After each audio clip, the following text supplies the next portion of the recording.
Assalamualaikum warahmatullahi wabarakatuh. Saya Ayur Ifiani Nurfajri dari kelas 6 SIP 4. Di sini saya akan menjelaskan mengenai metode penelitian.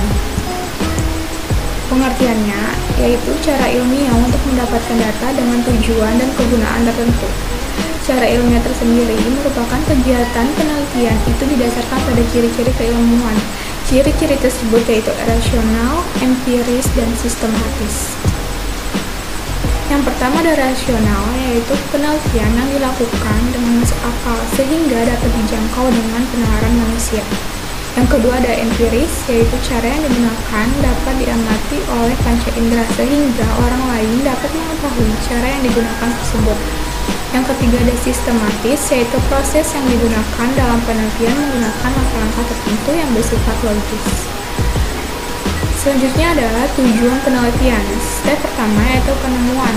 Data yang diperoleh dari penelitian tersebut benar-benar baru yang sebelumnya belum pernah diakui. Step kedua yaitu pembuktian, yaitu data yang diperoleh digunakan untuk pembuktian adanya keraguan terhadap informasi atau pengetahuan tertentu. Step ketiga ada pengembangan, yaitu memperdalam dan memperluas pengetahuan yang telah ada. Selanjutnya adalah klasifikasi penelitian. Penelitian berdasarkan pendekatan yang dipakai, yaitu penelitian kuantitatif dan penelitian kualitatif. Masing-masing pendekatan memiliki paradigma, asumsi, dan karakteristik sendiri-sendiri. Selanjutnya adalah penelitian berdasarkan tujuan umumnya. Yang pertama ada penelitian eksploratif, yaitu yang dilakukan dengan tujuan untuk mengeksplorasi fenomena yang menjadi sasaran penelitian. Selanjutnya adalah penelitian pengembangan yang dilakukan untuk mengembangkan suatu konsep atau prosedur tertentu. Selanjutnya ada penelitian verifikatif, yaitu dilakukan dengan tujuan membuktikan kebenaran suatu teori pada waktu dan tempat tertentu. Selanjutnya ada penelitian ditinjau berdasarkan pemakaiannya.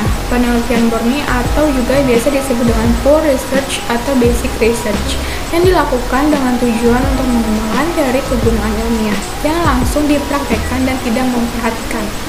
Selanjutnya ada penelitian terapan atau applied research yang dilakukan dengan tujuan menerapkan, menguji, dan mengevaluasi suatu teori yang diterapkan dalam upaya pemecahan masalah praktis. Selanjutnya adalah penelitian berdasarkan tarafnya, yaitu ada penelitian deskriptif dan penelitian analitik. Penelitian deskriptif merupakan taraf mendeskripsikan variabel yang diteliti tanpa dilakukan analisis dalam keterkaitannya dengan variabel lainnya. Selanjutnya adalah penelitian analitik yang dilakukan bukan sekedar mendeskripsikan variabel penelitian tetapi dilakukan analisis dalam hubungannya antar variabel-variabelnya. Selanjutnya adalah data.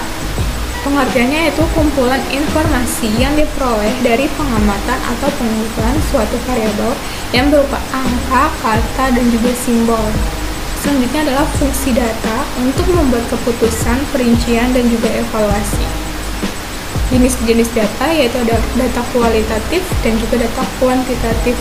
Cara pengumpulan data ada data primer dan juga sekunder.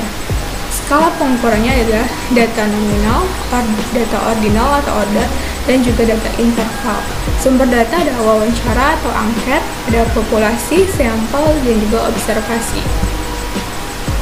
Data kualitatif yaitu data yang menunjukkan mutu atau kualitas sesuatu yang ada, baik keadaan, peristiwa yang dinyatakan dalam bentuk pengamatan atau kata-kata. Contohnya adalah banjir di Tangerang disebabkan oleh buruknya pengelolaan lingkungan sekitar, menunjukkan bahwa kualitas fenomena yaitu banjir. Di sisi lain kita tidak mengetahui berapa kedalaman banjir yang terjadi. Selanjutnya adalah data kuantitatif, data yang berbentuk angka atau numerik. Contohnya adalah berat badan siswa kelas 10 SMA adalah 45 kg. Contoh data ini memuat informasi mengenai berat badan siswa kelas 10 SMA. Rata-rata yaitu 45 kg. Cara pengumpulan data yaitu data primer dan data sekunder. Data primer yaitu data yang diperoleh dari sumber-sumber pertama yang dilakukan langsung melalui wawancara atau kuesioner atau angket. Data sekunder yaitu diperoleh dari sumber kedua atau data yang telah diolah oleh pihak lain. Contohnya adalah laba perusahaan yang didapat dari laporan laba rugi perusahaan itu sendiri. Cukup Cukup sekian penjelasan dari saya. Kurang lebihnya mohon maaf. Wassalamualaikum warahmatullahi wabarakatuh.